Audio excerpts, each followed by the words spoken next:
अस्सलाम वालेकुम नाजरीन, क्या हाल है। उम्मीद है आप सब ठीक होंगे। आज हम बनाएंगे पकोड़े। चलें शुरू करते हैं।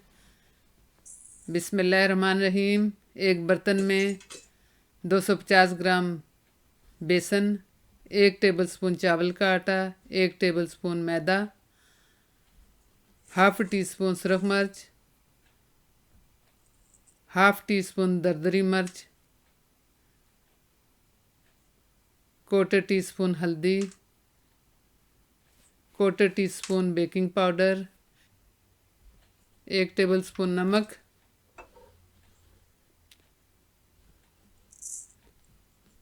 1 टीस्पून कुटा ज़ीरा, 1 टीस्पून कुटा धनिया, क्वार्टर टी स्पून अजवाइन, क्वार्टर टी स्पून लहसुन पाउडर, 1 टीस्पून अनारदाना पाउडर, 1 टीस्पून अमचूर पाउडर जो ये खटास के लिए हैं, 1 टेबलस्पून ऑलिव ऑयल,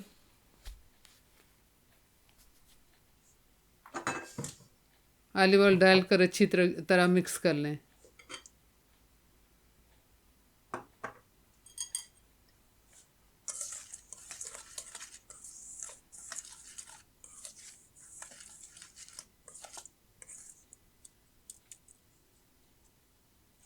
दो सौ 50 ग्राम फ्रोज़न फ्राइज़, 50 ग्राम धुली हुई कटी हुई पालक,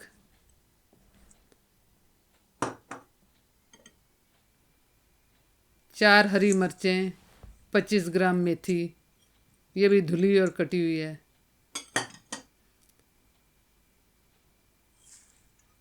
4 हरी प्याज जो मैंने काट ली थी, पूरी हरी प्याज, हाफ बंच हरा धनिया जो मैंने फ्रोज़ हुआ लिया हुआ है, चंद पत्ते पुदीने के, 1 टेबलस्पून दही।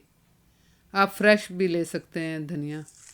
हाथों की मदद से अच्छी तरह मिक्स करें ताकि कोई गुठली ना रह जाए बेसन की। जब बेसन अच्छी तरह मिक्स हो जाए तो पानी की मदद से उसे थोड़ा बैटर बना लें। बैटर ना ज़्यादा सख्त हो और ना ज़्यादा नरम हो, और साथ ही आपने तेल गर्म करने के लिए रख देना है। जब आप मिक्सर बनाएं तो ज़्यादा देर इसे पड़ा ना रहने दें क्योंकि सब्ज़ियां अपना पानी छोड़ देती हैं। अब हमने तेल गर्म हमारा होगा, हमने पकौड़े तल लेने हैं। आपकी आंच हाई होनी चाहिए। अगर आपकी आंच लो होगी तो तेल ठंडा हो जाएगा और पकौड़े सब तेल जज़्ब कर लेंगे।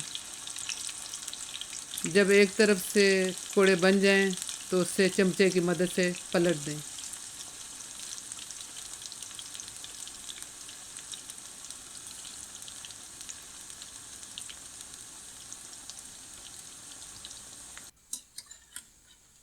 ये आपके एक तरफ से सुनहरी हो गए हैं। जब दोनों तरफ से सुनहरी हो जाएं तो आप निकाल लें। पकौड़े आपके तैयार हैं। हमारे पकौड़े सुनहरी हो चुके हैं।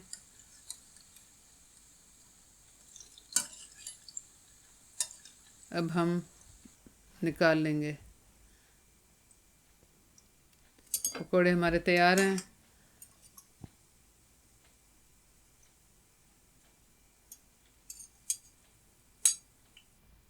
आप इन्हें सॉस के साथ, हरी चटनी के साथ एंजॉय करें।